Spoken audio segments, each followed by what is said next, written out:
National tribal trade fair 2025 અંતર્ગત વસરાઈ ગામની અંદર તાલુકો અંબિકા અને જિલ્લો સુરતની અંદર સુંદર મજાનું આયોજન થઈ રહ્યું છે, જેની અંદર 4 ડોમ આવેલા છે.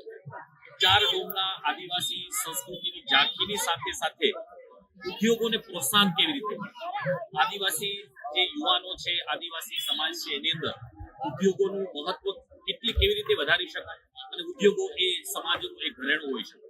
એ અંતર્ગત યુવા ઉપનિષદ જે છે એ મારા પાર્ટનર અજય સર છે, એ થોડીક યુવા ઉપનિષદ આ ફેરની અંદર શું મહત્વ છે સાહેબ એના વિશે વાત કરશે. અજય સર, આપણે જે આદિવાસી ટ્રેડ ફેર છે વસરાઈ તાલુકો જિલ્લા સુરત, જેમાં આપણે સૌભાગ્ય પ્રાપ્ત થયું છે યુવા ફાઉન્ડેશન પબ્લિકેશન કો સ્પોન્સર તરીકે આપણને એક તક મળી છે. એક નાનકડું યોગદાન આપણે આપણો લાભ મળ્યો છે અને એ અંતર્ગત આપણા 4 ડોમ છે એ અંતર્ગત ડોમ નંબર 1 યુવા ઉપનિષદ ફાઉન્ડેશન 36 અને 37 નંબરના સ્ટોલ ઉપલબ્ધ થયા છે અને સાહેબ એમાં આપણે પુસ્તકોમાં 50% ડિસ્કાઉન્ટ આપી રહ્યા છે અને એપ્લિકેશન પર કોર્સ લેવો હોય તો તેમાં 80% ડિસ્કાઉન્ટ પણ આપી રહ્યા છે. તો આપણે વિદ્યાર્થી મિત્રો ખાસ આ મેળાનો તમે લાભ લેવો અને સાથે સાથે યુવા પુસ્તક અને ઓનલાઈન એપ્લિકેશનનો લાભ લેવો એવી અમારી વિનંતી છે. મિત્રો, આપણે હવે મેળાનો થોડો આનંદ માણીએ. આપણે મેળામાં કઈ બાબતો છે એની પર આપણે છાતી કરાવી અને આ સાથે ટેસ્ટ હોય છે. સાહેબ તમે પણ વિદ્યાર્થીઓને રમેશ પારેખની ગઝલની બહુ સરસ પંક્તિઓ છે, એના ગીતો લખેલા છે. એમાં એક બહુ સરસ કાવ્ય છે કે મન રાજ્યના મેળાના ફરવાને જઈએ. આ મેળો એટલે ભારતીય સંસ્કૃતિનું પ્રતીક છે, જ્યાં સંગમ, સાહિત્ય અને સંસ્કારનો સમન્વય થયેલો જોવા મળે છે. અને આ સમન્વય ક્યાંય અત્યારે જોયો હોય તો સુરત જિલ્લાના વસરાઈ ખાતે યોજાયેલો આ ઉદ્યોગ મેળાની અંદર જોવા મળે છે. ત્યાં ભારતીય સમાજનો, આદિવાસી સમાજની સંસ્કૃતિ, સંસ્કાર અને સાહિત્યનો સમન્વય જોવા મળ્યો છે. તેમાં યુવા ઉપનિષદ ફાઉન્ડેશનના પુસ્તકોનો સમન્વય અદ્ભુત જોવા મળેલો છે. ચાલો સાથે મળીને આનંદ લઈએ. ચાલો વિદ્યાર્થી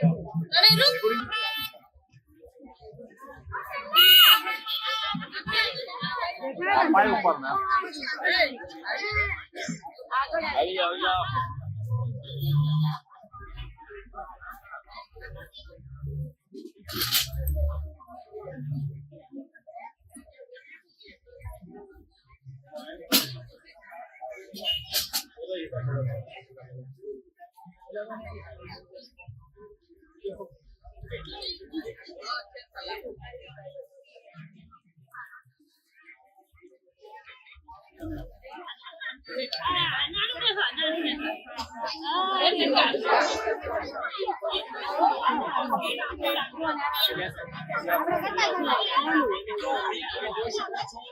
સમસ્ત આદિવાસી સમાજ ગુજરાત રાજ્ય આયોજિત રાષ્ટ્રીય આદિવાસી ઉદ્યોગ મેળો 2025 24 ડિસેમ્બર 2025 સુધી આયોજન થવા જઈ રહ્યું છે. એમાં અલગ અલગ સંયોજકો છે. એમાં યુવા ઉપનિષદ ફાઉન્ડેશન એક સહસંયોજક તરીકે સ્પોન્સર તરીકે આપણે સ્થાન મેળવ્યું છે, જે બદલ અમે જે આયોજકો છે એનો ખૂબ અમે આભાર વ્યક્ત કરીએ છીએ. ચલો મિત્રો આગળ વધીએ. અહીંયા સુંદર મજાના આદિવાસી સમાજના કલ્ચર છે. તો સાહેબ તમે ગેટ ઉપર જોઈ શકો છો કે વારલી ચિત્રકળા છે, જે આદિવાસી સમાજનો બહુ મહત્વનો અંગ ગણી શકાય. વારલી ચિત્રકળા છે કે ત્રિકોણ છે, ચોરસ છે, કે વર્તુળ છે, અને ખાસ કરીને લાલ અને સફેદ પ્રકારની જે લીપણ છે, જે કુદરતી રંગો છે એમાંથી બનાવવામાં આવતા હોય છે. ખાસ કરીને મોટા ભાગે એમાં લાલ કલર અને સફેદ કલરનો ઉપયોગ કરવામાં આવતો હોય છે. કલર કુદરતી હોય છે અને આ ચિત્રકળા માત્ર ને માત્ર 2 થી 3 દિવસમાં એક દિવાલ ઉપર કમ્પ્લીટ કરવામાં આવે છે. અને આજુબાજુ તમે બધા પોસ્ટર જોવો છો, આ મેઇન ગેટ છે એ પણ તમે આખી વારલી ચિત્રકળા સાથે તમે જોઈ શકો છો. આવો મિત્રો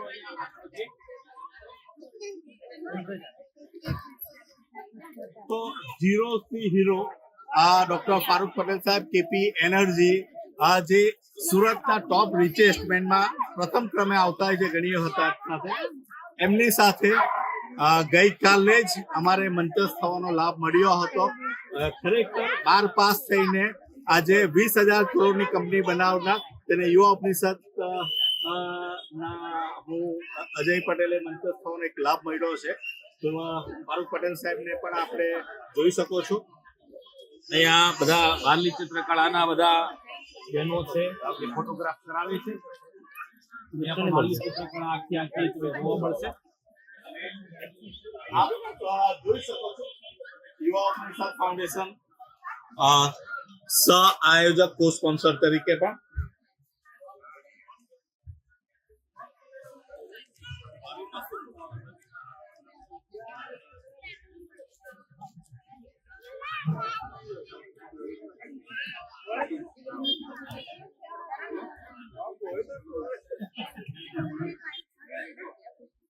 આદિવાસી સમાજના જે બરામદેવ છે એની આખી આ પ્રતિકૃતિ અહીંયા પ્રસ્થાપિત કરવામાં આવેલી છે અને સુંદર મજાના પ્રતિકૃતિ આપ જોઈ શકો છો.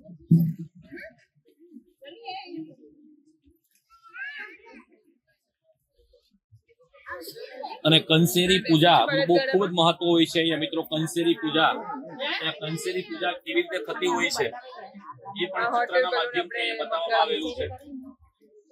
આ એની બધી પ્રતિકૃતિ તમારી સામે જોવા મળે છે. આગળ આવો અહીંયા. ખાસ કરીને જંગલદેવ પ્રકૃતિ સાથેનો એક નાતો છે. પ્રકૃતિ સાથેનો નાતો છે. એમાં વાઘદેવ, નાગદેવ વગેરેની પણ એક આસ્થાના પ્રતીક તરીકે એને જોવામાં આવે છે. અહીંયાના વાસણો તમે જોઈ શકો છો. ખાસ કરીને અહીંયા બરામદેવ છે, આવરાદેવ છે, બગલાદેવ છે. સાથે દેવીઓ જે છે તો કંસેરી માતા છે, કોહાટ જોગણ માતા છે, માવડી માતા છે, દેવલી માતા છે, મીરી માતા છે કે વગેરેનો પણ ખાસ કરીને આસ્થાના પ્રતીક તરીકે એ પૂજવામાં આવતા હોય છે.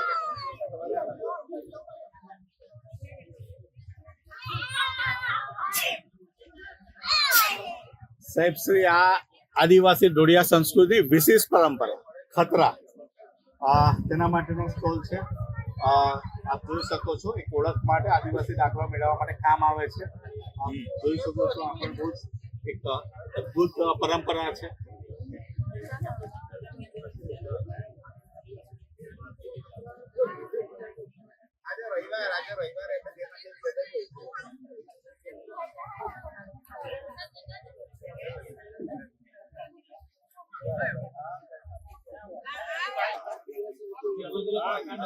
હોય છે. સુશીલ વાદ્ય કહેવાય, ધન વાદ્ય કહેવાય, ઔનદ્ય વાદ્ય કહેવાય. બરાબર છે. તો એ પ્રકારના વાદ્યો છે. ખાસ કરીને અહીંયા ધાંધળી છે, તૂર છે, એ બધા અહીંયા તમે ઔનદ્ય વાદ્ય છે. ઔનદ્ય એટલે ખાસ કરીને ચામડાથી ઠોકી શકાય તે ઔનદ્ય વાદ્ય કહી શકાય છે. બરાબર. અને ખાસ કરીને તૂર નૃત્ય, જે ઘોડિયા સમાજનું જે તૂર નૃત્ય છે એ બહુ જાણીતું છે. એની અંદર આ જે વાદ્ય છે એ વાદ્ય વગાડવામાં આવતું હોય છે. બરાબર છે. તો સુંદર મજાનું આખું અહીંયા કલ્ચર આપણને જોવા મળશે. ઉપયોગમાં લઈ શકે એટલી બધી બાબતો અહીંયા આપણને જોવા મળે છે. સુશોભિત સાહેબ જે વાંસમાંથી બનાવેલું છે પણ અદ્ભુત કારીગરી આપ જોઈ શકો છો. મનમોહક રંગો, મનમોહક કળા. અને સાહેબ આ બધી વસ્તુ હાથેથી બનાવેલી હોય છે. અને એમ કહેવાય કે કુદરતી રંગો ની પૂરણી કરીને આમાં કોઈ પેલા જે આપણે બજારમાં મળતા રંગોનો ઉપયોગ નથી થતો. તો હાથે કુદરતી રંગો છે, વનસ્પતિમાંથી બનાવેલા રંગોમાંથી આ બધી વસ્તુ સજાવટ કરવામાં આવતી હોય છે. જેને ખોલીએ ને આપણે કીધું ને જેનું આ બાજુ તમે મારી બાજુ મારું લઈ જાઓ ફટાફટ ખાલી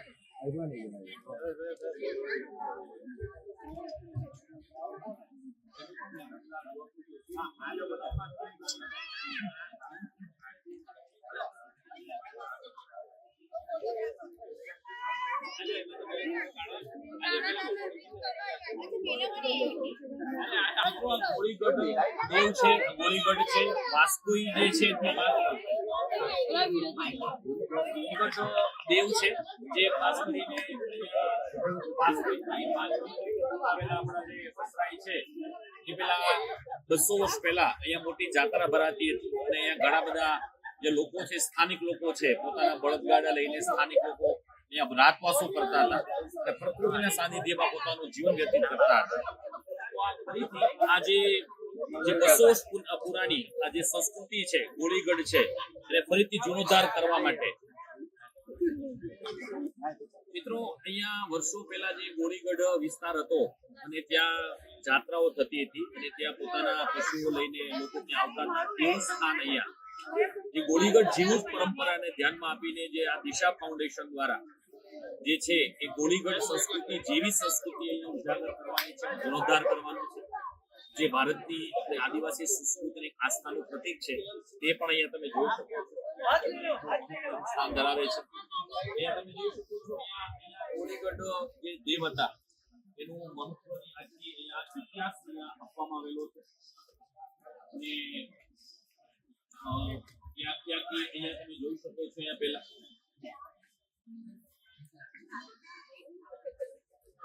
તો પૌરાણિક ઐતિહાસિક જે આ દેવ છે એને નતમસ્તક કરીએ છીએ.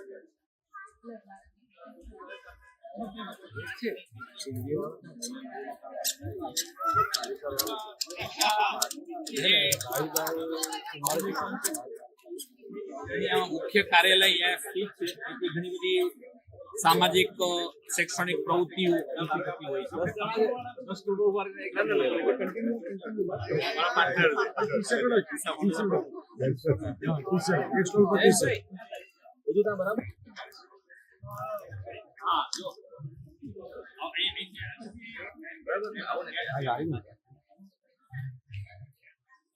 हाँ મિત્રો યુવા પરિષદ ફાઉન્ડેશન પબ્લિકેશન ઓનલાઈન જે આ મેળાને કો સ્પોન્સરશિપ કરી છે અને એ અંતર્ગત આપણે યુવા પરિષદ પબ્લિકેશનનો આપણે મેઇન ગેટ પર જોઈ રહ્યા છો.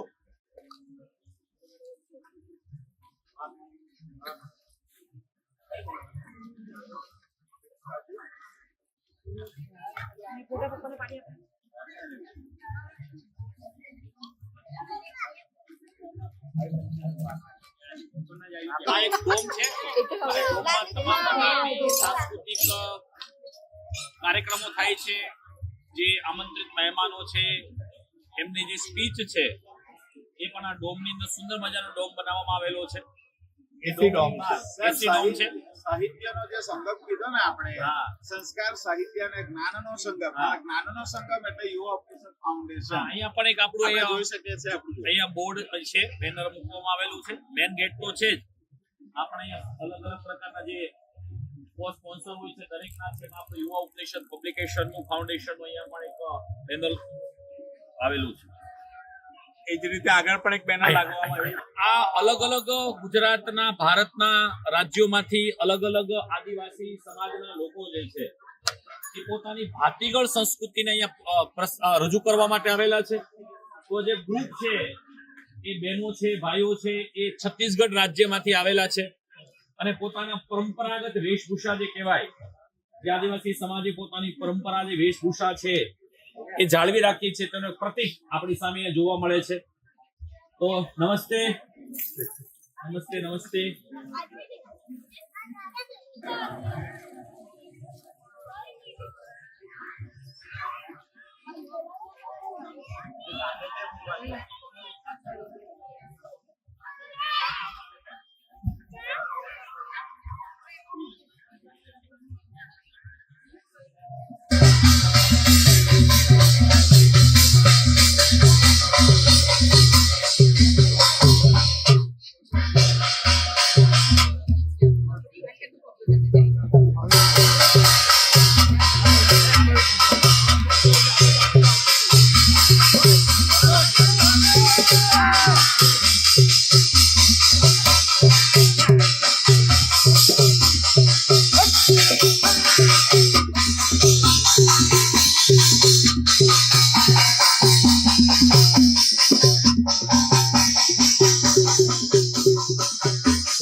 લ્યો વિડીયો હું કરું હા હા